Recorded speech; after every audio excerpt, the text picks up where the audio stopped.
नमस्कार दोस्तों, मैं हूं शिवम पांडे और आपका स्वागत करता हूं आपके अपने चैनल ट्रिक पॉइंट में। दोस्तों आज हम लोग बात करने वाले हैं भारत के प्रमुख तटों के बारे में। ठीक है, जैसे कि मालाबार तट हो गया, कोनार तट हो गया, कोंकण तट, काठियावाड़ तट, कोरोमंडल, उत्तरी सरकार, उत्कल तट और दीघा तट। ठीक है, तो याद करेंगे कि ये तट जो है वह किस राज्य में स्थित है। ठीक है, तो ये वीडियो आपके लिए बहुत ही खास होने वाली है, तो आप इस वीडियो को पूरा देखिएगा। और हाँ, वीडियो अच्छा लगे तो वीडियो को लाइक कर दीजिएगा और दोस्तों के साथ शेयर भी कर दीजिएगा। ठीक है, जिससे उनकी भी मदद हो सके। और हाँ, चैनल पर पहली बार आए हैं तो चैनल को सब्सक्राइब करके बेल आइकन भी दबा लीजिएगा, जिससे कि आपको ऐसी मज़ेदार वीडियो के नोटिफिकेशन मिल सके। तो देरी ना करते हुए चलिए शुरू करते हैं। सबसे पहले बात कर लेते हैं तट किसे कहते हैं।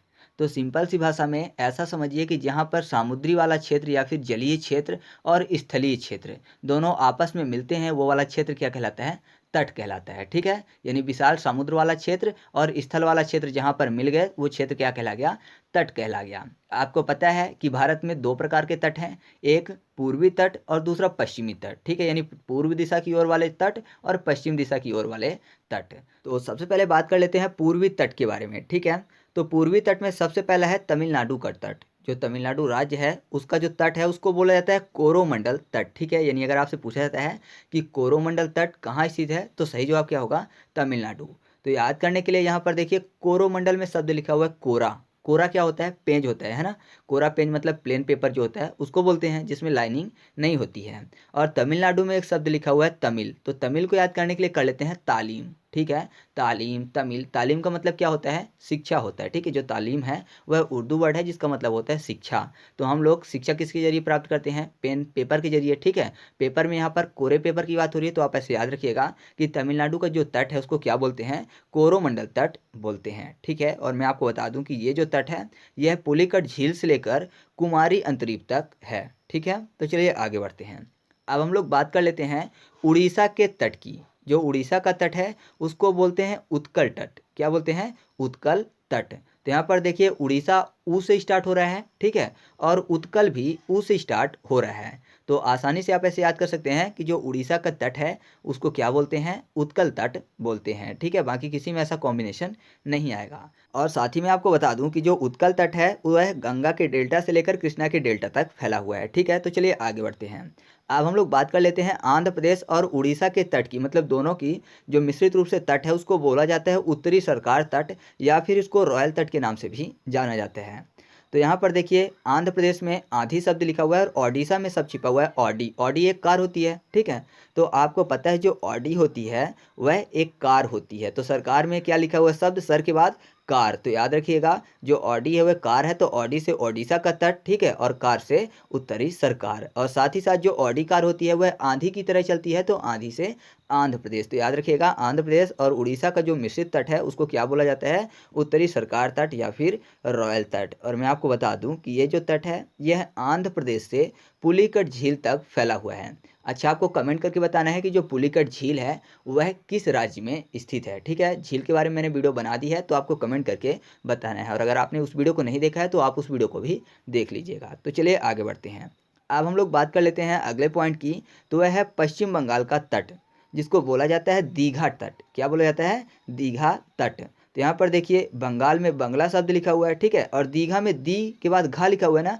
घा में अगर एक शब्द जोड़ दें रा तो क्या हो जाएगा? घर।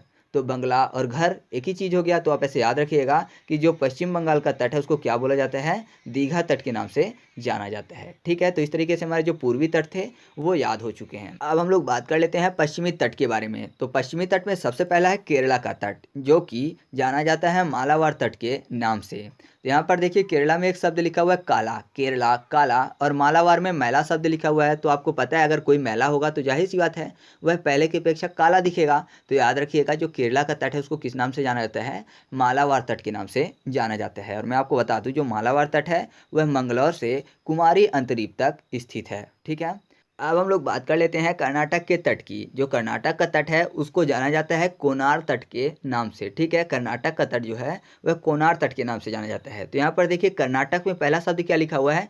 करना। ठीक है, का के बाद ना और ऊपर रा की रकार। अगर जो ऊपर रा की रकार लिखी हुई है उसको ना के बाद लिख दे तो क्या हो जाएगा? कनार। ठीक है, और यहाँ पर देखिए कोनार में क्या लिखा हुआ है शब्द? वहाँ भी को अगर का कर दें कनार हो जाएगा ना। तो यहाँ पर सिंपल सा आपको दोनों शब्द एक जैसे दिख रहे होंगे अगर राखी रखार को ना के आगे लिख दिया जाए। तो जो कर्नाटक का तट है उसको किस नाम से जाना जाता है दोस्तों? कोनार के तट के नाम से, कर्नाटक कर्नाटक, ठीक है। और मैं आपको बता दूं जो कोनार का तट है वह फैला हुआ है गोवा से लेकर मंगलौर के बीच में। अब हम लोग बात कर लेते हैं गोवा और महाराष्ट्र के तट की। गोवा और महाराष्ट्र का जो तट है उसको जाना जाता है कोंकण के तट के नाम से, ठीक है। कोंकण तट जो है वह गोवा और महाराष्ट्र का तटीय क्षेत्र है। तो याद करने के लिए आप ऐसा समझिए कि गोवा में शब्द लिखा हुआ है गो वन, यानी गए कहाँ? वन गए। और महाराष्ट्र में शब्द लिखा हुआ है महान अस्त्र।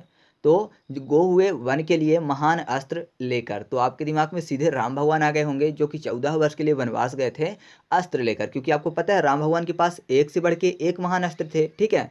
तो गो हुए वन महान अस्त्र लेकर। और यहाँ पर देखिए कोंकण में शब्द लिखा हुआ है कंकड़। तो जाहिर सी बात है वन में कंकड़ पत्थर भी होते हैं। और आपको ये भी पता है कि भारत जी ने राम भगवान की चरण पादुका यानी खड़ाहूँ भी ले ली थी सिंहासन में राज करवाने के लिए, यानी सिंहासन में उन्होंने ले जाकर रख दी थी चरण पादुका को, जिससे कि राम राज बना रहे। तो कड़ाहूँ न होने के कारण राम भगवान के पैरों में कंकड़ पत्थर ज़्यादा चुभ रहे होंगे, ठीक है। तो आप ऐसे याद रखिएगा कि गोवा और महाराष्ट्र का जो तट है वो किस नाम से जाना जाता है? कोंकण तट के नाम से जाना जाता है। क्यों? क्योंकि गो हुए वन महान अस्त्र लेकर और पैरों में उनके कंकड़ पत्थर भी लग रहे थे, क्योंकि उन्होंने पैरों में खड़ाहूँ नहीं पहनी हुई थी, जिसको चरण पादुका भी बोलते हैं। और साथ ही साथ मैं आपको बता दूं जो कोंकण का तट है वह दमन से लेकर गोवा तक फैला हुआ है। तो आप चाहें तो इस चीज़ को भी साथ में याद कर सकते हैं। अब हम लोग बात कर लेते हैं गुजरात के तट की। तो गुजरात का जो तट है वह काठियावाड़ के नाम से जाना जाता है, यानी काठियावाड़ का तट। तो सिंपल सा आपको पता है काठियावाड़ गुजरात में ही स्थित है, ठीक है। तो अलग से बताने की ज़रूरत नहीं है। तो गुजरात का तट जो है किस नाम से जाना जाता है? काठियावाड़ के तट के नाम से। और मैं आपको बता दूं जो काठियावाड़ का तट है वह सौराष्ट्र से लेकर सूरत तक फैला हुआ है। और एक है कच्छ क्षेत्र का तट, ठीक है, इसको कच्छ का तट भी बोला जाता है। तो सिंपल सा आप इस चीज़ को भी याद रखिएगा, कोई दिक्कत आपको नहीं आएगी इसमें भी, ठीक है। तो इस तरह से हम लोगों ने पूर्वी तट और पश्चिमी तटों को ट्रिक के माध्यम से याद किया। अब हम लोग कुछ और महत्वपूर्ण चीज़ों को याद कर लेते हैं, ठीक है, या फिर देख लेते हैं, जिससे कि एग्जाम में जब भी क्वेश्चन पूछे जाएँ तो वो चीज़ें भी हमसे बन जाएँ। तो मैं आपको बता दूं कि अगर तट रेखा के क्रम के हिसाब से देखें तो 1 नंबर पर जो राज्य आता है वह आता है गुजरात, ठीक है। सबसे ज़्यादा तट रेखा वाला राज्य कौन सा है? गुजरात है। उसके बाद आंध्र प्रदेश 2 नंबर पर है, तमिलनाडु 3 नंबर पे और 4 नंबर पर महाराष्ट्र है। लेकिन अगर आपसे पूछा जाता है कि केंद्र शासित प्रदेश और राज्य दोनों में को मिलाकर सबसे ज़्यादा तट रेखा किसकी है, यानी ऑप्शन में कोई केंद्र शासित प्रदेश भी होता है, जिनमें केंद्र शासित प्रदेश अगर खासकर बात करें तो वह है आपका अंडमान निकोबार, ठीक है। तो अंडमान निकोबार जो है उसकी तट रेखा गुजरात से भी लंबी है। तो अगर राज्य पूछा जाता है तो गुजरात होगा, लेकिन अगर आपसे ऐसा पूछा जाता है कि सबसे लंबी तट रेखा किसकी है और साथ में अंडमान निकोबार भी ऑप्शन में होता है, तो सही जवाब अंडमान निकोबार होगा, क्योंकि यह केंद्र शासित प्रदेश है और इसकी तट रेखा गुजरात से भी ज़्यादा लंबी है। और मैं आपको बता दूं कि भारत के मुख्य तटरेखा की जो लंबाई है वह है 6100 किलोमीटर, लेकिन छोटे और बड़े द्वीप जो हैं उनको मिला के जोड़ा जाए तो उनकी तटरेखा सहित हो जाता है 7516 किलोमीटर, ठीक है। तो आप इस चीज़ को भी साथ में याद रखिएगा। तो इस तरह से अपने वीडियो कंप्लीट हुआ। अब हम लोग MCQ टेस्ट की तरफ चलते हैं। तो पहला क्वेश्चन आपके सामने है कि जो मालाबार का तट है वह किस राज्य में स्थित है, ठीक है। तो इसका सही जवाब क्या है दोस्तों? ऑप्शन नंबर सी है, यानी केरला, ठीक है। केरल का तट जो है वह मालाबार के तट के नाम से जाना जाता है। मैंने आपको बताया था कि मालाबार में शब्द लिखा हुआ है मैला और केरला में शब्द लिखा हुआ है काला। तो जो मैला होगा जाहिर सी बात है पहले से काला दिखेगा। दूसरी ट्रिक भी मैं आपको बता देता हूँ कि केरला में एक शब्द लिखा हुआ है केला और मालाबार में माला जो पहनाया जाता है गले में। तो केला जो है ज़्यादातर पूजन विधि में काम आता है, ठीक है। कोई भी पूजा होती है केले के पत्ते लगाए जाते हैं। और आपको पता है कि भगवान को माला भी चढ़ाई जाती है। तो आप ऐसे याद रखिएगा कि फूल माला भी भगवान को चढ़ाई जाती है और केले के पत्ते भी ज़्यादातर पूजन सामग्री में उपयोग किए जाते हैं। तो आप ऐसे भी इसको याद कर सकते हैं। अब जो अगला क्वेश्चन आपके सामने है वह है क्वेश्चन नंबर 2, जो कोनार तट है वह किस राज्य में स्थित है। तो इसका सही जवाब क्या है दोस्तों? ऑप्शन नंबर सी, यानी कर्नाटक। जो कर्नाटक का तट है वह कोनार तट के नाम से जाना जाता है और आपको पता है कि यह मंगलौर से गोवा तक फैला हुआ है, ठीक है। अब अगला क्वेश्चन है क्वेश्चन नंबर 3, सबसे लंबी तट रेखा किसकी है। तो इस क्वेश्चन का आंसर आपको कमेंट करके बताना है, ठीक है। मैंने अभी आपको इसके बारे में बताया भी था, तो ऑप्शन देख के आपको सही जवाब बताना है। अब अगला क्वेश्चन है क्वेश्चन नंबर 4, सबसे ज़्यादा बंदरगाह किस तट में स्थित है। यानी आपको ये बताना है कि पूर्वी तट में सबसे ज़्यादा बंदरगाह स्थित है या फिर पश्चिमी तट में सबसे ज़्यादा बंदरगाह स्थित हैं। ठीक है, इस क्वेश्चन का आंसर मैं आपको कमेंट करके भी बता दूंगा, क्योंकि एग्जाम में जब भी पूछा जाएगा तो अगर आपके सामने कन्फ्यूजन होगी तो आप इसका सही जवाब नहीं दे पाओगे। तो आप भी जवाब दीजिएगा, मैं भी इसका उत्तर कमेंट में पिन कर दूंगा। ठीक है, अब इस वीडियो का जो लास्ट क्वेश्चन वह आपके सामने है कि जो दीघा तट है वह किस राज्य में स्थित है। तो इन सभी क्वेश्चन के आंसर आप कमेंट करके बताइएगा। तो चलिए मिलते हैं अगले वीडियो में, तब तक के लिए जय हिंद।